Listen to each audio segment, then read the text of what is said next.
Hello, and thank you for reaching Better Alternatives. I'm Christie Spirka, here to bring you your full moon in Aries reading.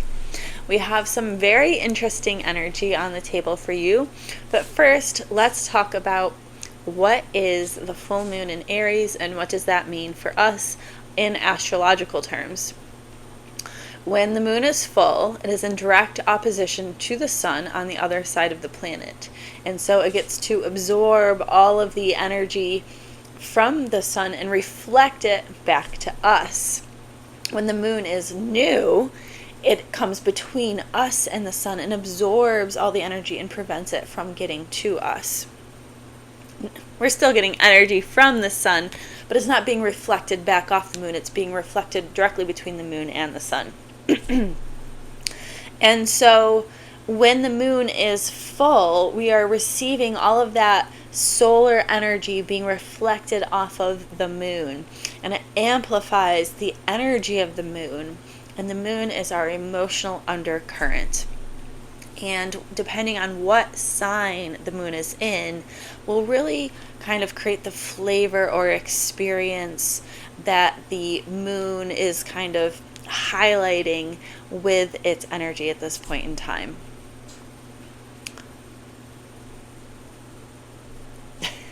I had a weird moment. I thought I saw something on the screen. So with the full moon in Aries, the focus is on the self. Aries is the first sign of the zodiac. It's passionate, it's charismatic, it wants to take charge, take energy, and take off.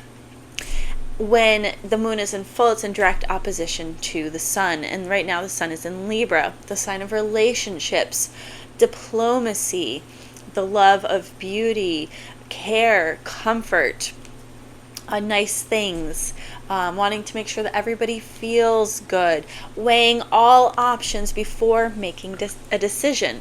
The duality is the self versus others, rash versus discretion, I guess you could say, right?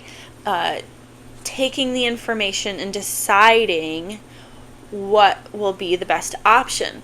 The downfall of that energy of Libra, though, is that you can become indecisive.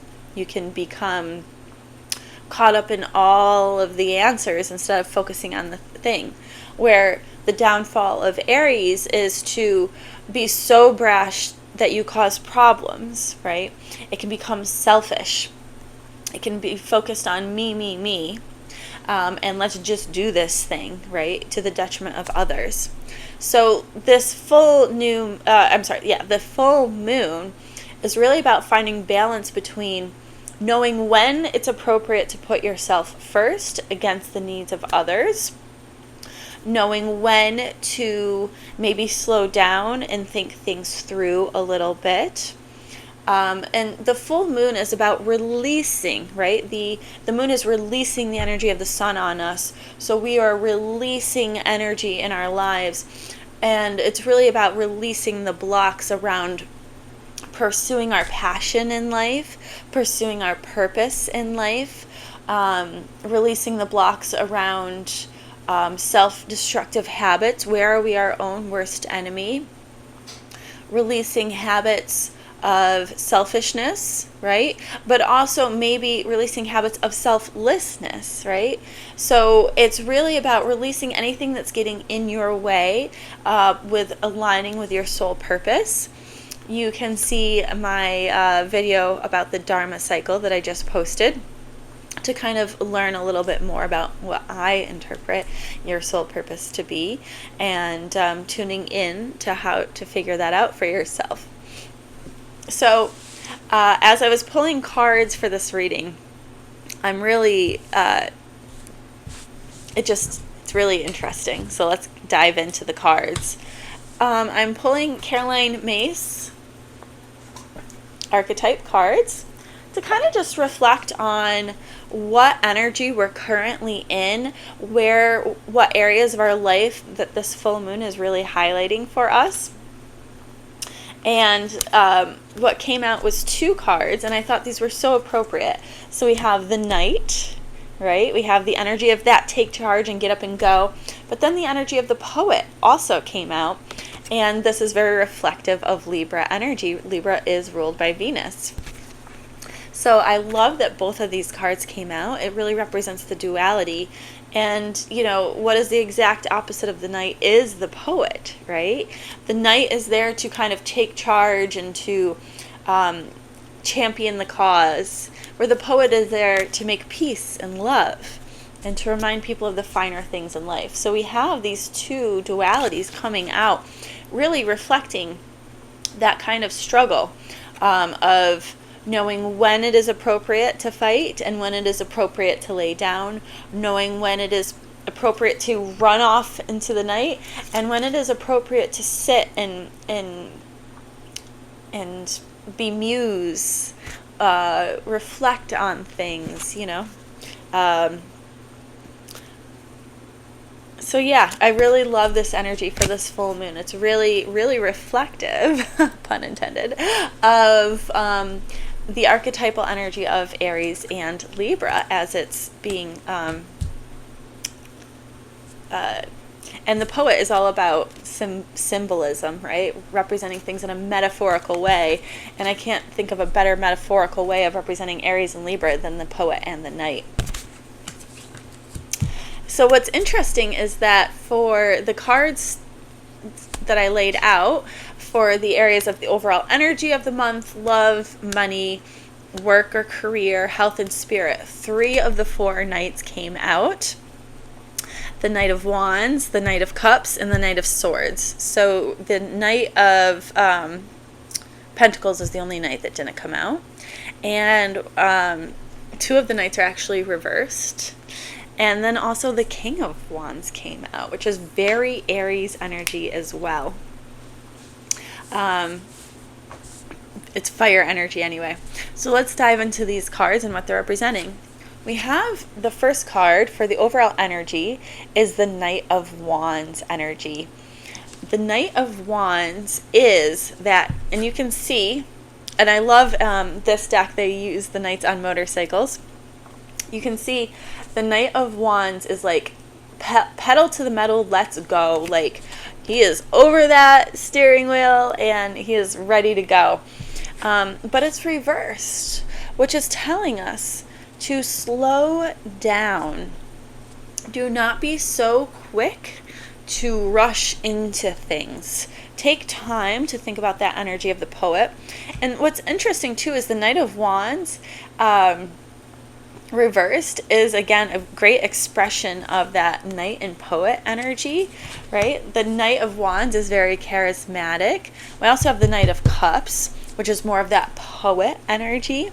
And the Knight of Cups is showing up for the money card instead of love, which I find interesting. But the Knight of Wands, let's take our time. Let's really get clear on what our options are before we just run off into the distance. But let us not also hold ourselves back from taking charge and pursuing our purpose and our passion in life, right? There's a warning here that we could be holding ourselves back a little bit. We need to really align with our passion and our purpose to motivate us to move forward. So maybe we're not fully aligned with our passion and purpose, and we need to really get clear on exactly what that is.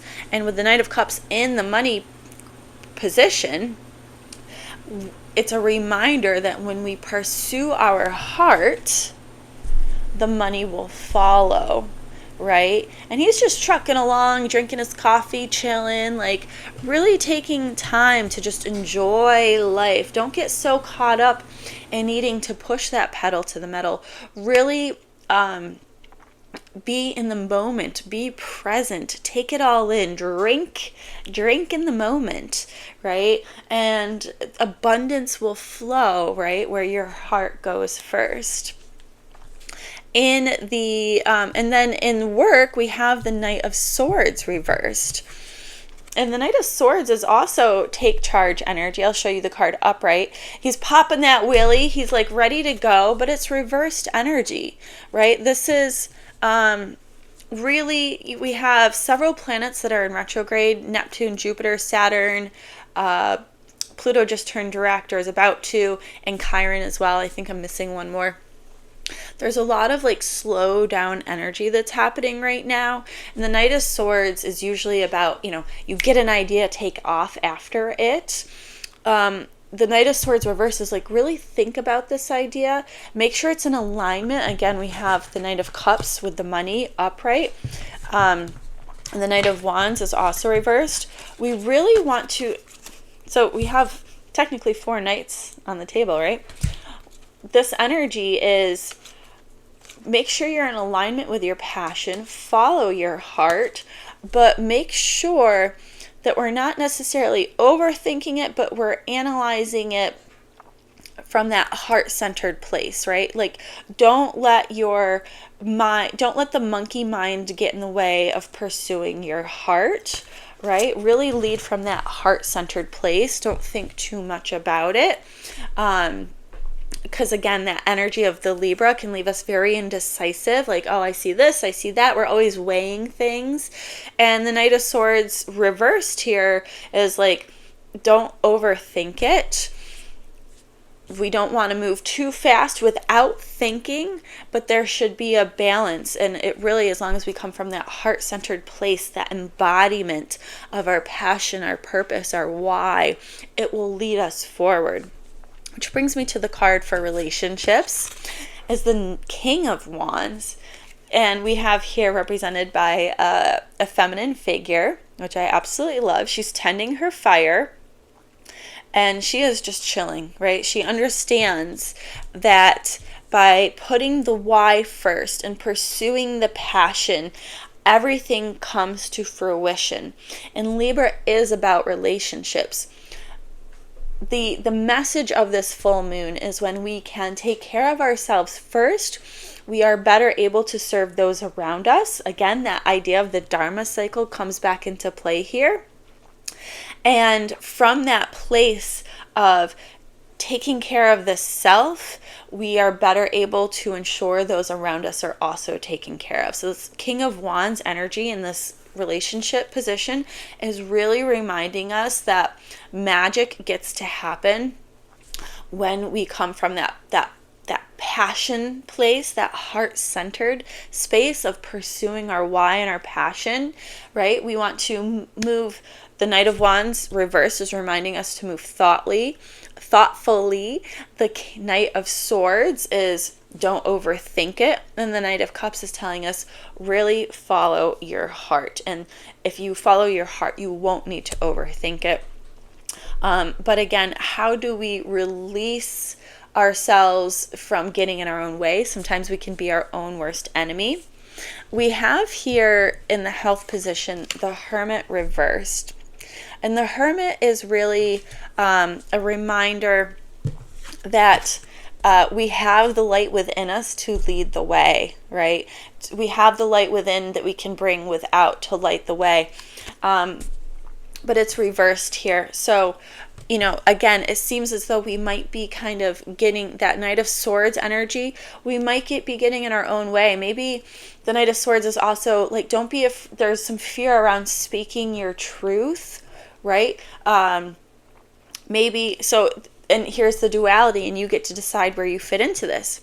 Are you maybe overly communicating and kind of pushing, and this is a very Aries energy, pushing your opinion onto other people? Or perhaps you are afraid to put your opinion out there, right? It could be one or the other. Everybody's experience is different. Choose what resonates and leave the rest. And again, that energy of the Libra, find the balance.